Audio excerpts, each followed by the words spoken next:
அனைவருக்கும் வணக்கம். இன்றைக்கி ஒரு முக்கியமான தகவலை உங்களோட பகிர்ந்துக்கிறேன். என்னென்னு கேட்டிங்கன்னா, இன்றைக்கி திருமணம் நிறையா தடைப்படுறதுக்கு நிறைய காரணங்கள் இருக்குது. அதில் பார்த்திங்கன்னா முக்கியமாக இந்த பொண்ணுடைய ஜாதகத்தை மாப்பிள்ளுடைய ஜாதகத்தை எடுத்துக்கிட்டிங்கன்னா, அதில் பார்த்திங்கன்னா மூலம், ஆயில்யம், கேட்டை இந்த மாதிரி நட்சத்திரம் வந்துச்சுன்னா அவங்களுக்கு நிறையா பேருக்கு திருமணம் தடைப்படுது. இந்த நட்சத்திரத்தில் பார்த்திங்கன்னா 4 பாதம் இருக்குது இல்லைங்களா? 1ஆம் பாதம், 2ஆம் பாதம், 3ஆம் பாதம், 4ஆம் பாதம் அப்படின்னு சொல்லி 4 பாதங்கள் இருக்கும். இதில் ஒரு சிலர் என்ன பண்ணுவாங்க, 1ஆம் பாதம் ஆகாது, 1ஆம் பாதம் ஆகாது, மற்ற 2, 3, 4 பாதம் ஆகும் அப்படிங்கிற கணக்கெல்லாம் சரியா அப்படின்னாக்கா அது சரி கிடையாது.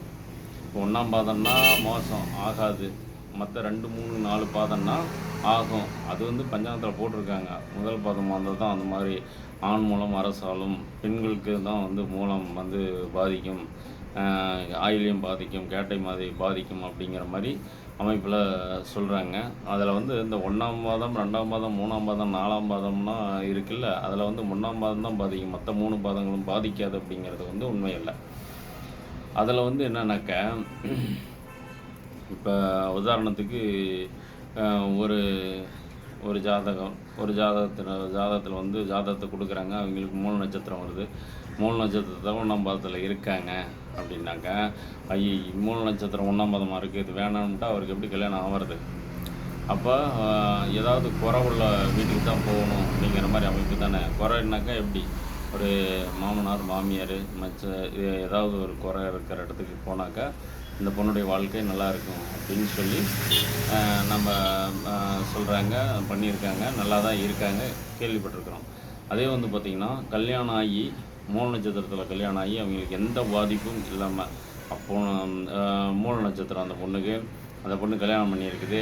அவங்க மாமனார் இருக்கார், மாமியார் இருக்காங்க, மச்சாண்டா இருக்கார், கொழுந்தனார் இருக்கிறாங்க. இவங்கெல்லாம் இருந்தும் அந்த பொண்ணுடைய வாழ்க்கை பார்த்திங்கன்னா நல்லா இருக்குது அப்படின்னா என்ன காரணம்? அப்போ அந்த 3 நட்சத்திரம் ஏன் பாதிக்கலையா என்ன அப்படின்னா, அப்படி இல்லை, பாதிக்கலை. அந்த இடத்துல பாதிக்கலை. ஏன் பாதிக்கலை அப்படின்னாக்கா, 3 நட்சத்திரம்னா என்னங்க? 3 நட்சத்திரம்னா மாமனாருக்கு ஆகாது. மாமனாருங்கிறது இப்போ ஒரு பொண்ணுடைய ஜாதகத்தை எடுத்துங்க. அந்த பொண்ணுக்கு 7ஆம் இடத்த அதிபதி யார்? அந்த பொண்ணுடைய கணவர் வீடு. அந்த கணவர் வீட்டுக்கு 9ஆம் இடம். கணவர் வீட்டுக்கு 9ஆம் இடம்னா லக்னத்துக்கு 3ஆம் இடம் வரும்.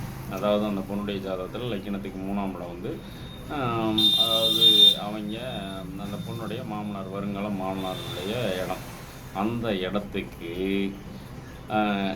அந்த பொண்ணுடைய ஜாதகத்தில் இன்றைக்கி நடக்கிற திசாபுத்தி மாரகாதிபதி திசையாக இருந்தால் அந்த பொண்ணு ஜாதகத்தை அவாய்ட் பண்ணுறது நல்லது. அல்ல, அது பாதிக்கலை, மாரகாதி திசையெல்லாம் வரல, இப்போதைக்கு வராது, ஒரு 5 வருஷம், ஒரு 10 வருஷம், 20 வருஷம் கழித்து தான் வருது அப்படின்னாக்கா தாராளமாக. இப்போ 10, 20 வருஷம்னாக்கா எப்படியும் அவருக்கு 50, 60 வருஷம், 70 வருஷம் ஆயிடுச்சுனாக்கா அந்த மாதிரி திசை வருதுன்னா அது அவருடைய சொந்த ஆயில், அது சம்மந்தப்பட்ட விஷயங்கள், நம்ம அதுக்குள்ளே போக வேண்டாம். இப்போ மாரகாதிபதியினுடைய திசை அந்த பொண்ணுக்கு நடந்துகிட்ருக்கு, இப்போ கல்யாணம் பண்ணால் அப்படின்னாக்கா அதை பண்ணக்கூடாது. இல்லை மாரகாதிபதி திசையெல்லாம் வரல அப்படின்னாக்கா தாராளமாக பண்ணலாங்கிறதுல எந்த ஒரு அப்ஜெக்ஷனும் கிடையாது.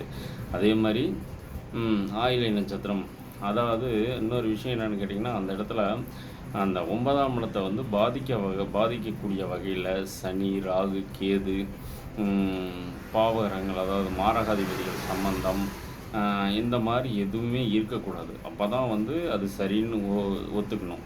இல்லை அப்படின்னாக்கா அது வேண்டாம்னு அவாய்ட் பண்ணிடுறது நல்லது. அது இருக்குது, நீங்கள் சொல்கிறதெல்லாம் உண்மை. ஆனால் மூல நட்சத்திரத்தில் பொண்ணை கல்யாணம் பண்ணால் மாமனாருக்கு ஆகாது அப்படிங்கிறது அந்த மாதிரி நடந்ததுனால தான் நம்ம முன்னோர்கள் ஆராய்ந்து அறிந்து நம்ம சொல்லியிருக்காங்க. அந்த விஷயத்தை நம்ம ஏற்றுக்கிட்டு நடந்துகிட்ருக்குறோம். இருந்தாலும் அது கரெக்டாக இது பாதிக்குமா பாதிக்காதா, இது பாதிக்குமா பாதிக்காதா, கேட்டை பாதிக்குமா பாதிக்காதான்னு பார்த்துட்டு அதை செஞ்சோம்னா எந்த ஒரு பாதகமும் நேராது. அதனால் தாராளமாக நீங்கள் இதை செஞ்சலாம் அப்படிங்கிறது தான் இந்த வீடியோவில் நான் உங்களுக்கு சொல்ல இருக்குது.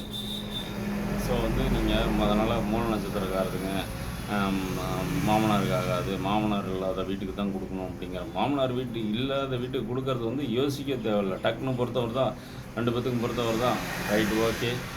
நமக்கு வீடு பிடிச்சிக்குதா, இந்த வீட்டுக்கு இந்த வீட்டுக்கும் பிடிச்சிருக்குதா, இருக்கிற சொந்த பந்தத்துக்கெல்லாம் பிடிச்சிருக்கா, ரைட்டு ஓகே பண்ணு அப்படிங்கிறத மூல நட்சத்திரமாச்சு. அங்கே தான் மாமனார் தொந்தரவே கிடையாது, இல்லைன்னா கொடுத்துடலாம் அப்படின்னு சொல்லிட்டு பண்ணிடுறோம். அதே மாதிரி இன்றைக்கி ஆயிலி நட்சத்திரம் அப்படின்னாக்கா, ஆயிலி நட்சத்திரத்துக்கு மாமியார் இல்லாத வீட்டுக்கு கொடுக்கணுங்கிறது. இதுலேயுமே பார்த்திங்கன்னா அந்த ஒரு இடத்த அதிபதி. இப்போ ஆயிலி நட்சத்திரம் அப்படின்னா ஒரு பொண்ணுடைய ஜாதகத்துக்கு ஆயிலி நட்சத்திரம் வருது அப்படின்னாக்கா, அந்த ஆயிலியத்துக்கு 7ஆம் இடம், அந்த ஜாதகனுடைய லக்னத்துக்கு 7ஆம் இடம் தான் அந்த பொண்ணுடைய மாமியார் அந்த மாப்பிள்ளனுடைய இடம். அந்த இடத்துக்கு 4ஆம் இடம். அந்த 7ஆம் இடத்துக்கு 4ஆம் இடம் அப்படின்னா லக்னத்துக்கு பார்த்திங்கன்னா 7 to 10ஆம் இடமாக வரும். 10ஆம் இடத்து அதிபதி 10ஆம் இடத்து அதிபதியை பாவகரங்கள் சம்மந்தப்படாமலும், அதாவது மாரகாதிபதி திசை நடக்காமலும் இருந்தால் எந்த ஒரு தொந்தரவும் இல்லைன்னு கால்குலேஷன் பண்ணி பார்த்துட்டு, ஜாதகரை அணுகி பார்த்துட்டு அதுக்கப்புறம் சொல்லலாம். ஐயோ ஆயிலின்னா வேணாம்பா, கேட்டன்னா வேணாம்பா, மூலன்னா வேணாம்பான்னு ஒதுக்குறதுக்கு அப்படி ஒதுக்காதீங்க. நல்லபடியாக செஞ்சு வைங்க, எந்த ஒரு பாதிப்பும் ஏற்படாது. நன்றிங்க.